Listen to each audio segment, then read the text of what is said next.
மதுரை மாவட்டம் காட்சிகள். இங்கே ஒரு கடை உள்ளது, அவர்களை சந்திப்போம். வணக்கம் முதலாளி, எப்படி வியாபாரம் எப்படி இருக்கு? நல்லா இருக்கா? நம்ம கரும்பு சாருடைய பெருமைகளை சொல்லுங்க. ரொம்ப நல்லது இல்லையா? இந்த சூடுக்கு உடம்புக்கு நல்லது இல்லையா? மஞ்சகாமலை இல்லையா?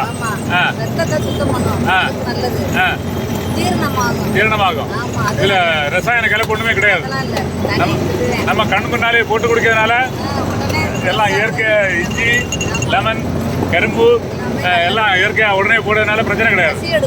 பசி எடுக்கும். உடம்புக்கு ஒரு எதிர்ப்பு சக்தி கிடைக்கும் இல்லையா? எதுவும் கலப்படம் கிடையாது. சரி, வியாபாரம் சிறக்க வாழ்த்துக்கள். எம்ஜிஆருடைய தத்துவ பாடல 2 வரி பாட்டு பாடுங்க. அப்ப நமக்கு சின்ன மேல கப்பமா சின்ன மேலாளி 2 வரி பாட்டு பாடுங்க. ஊருக்கெல்லாம் கொடுக்கணும், நாடி நாடி வளர்க்கணும். 2 வார்த்தை. சரி, ஓடி ஓடி உழைக்கணும். அதுதான் உழைப்பு. இல்லைன்னா ஒண்ணுமே இல்லை. சரி, மிக்க மகிழ்ச்சி. இனி பக்கத்துல ஒரு முதலாளி இருக்காரு, அவர்கிட்ட கேட்போம். அவரு டாட்டா காட்டியாரு. சரி சரி.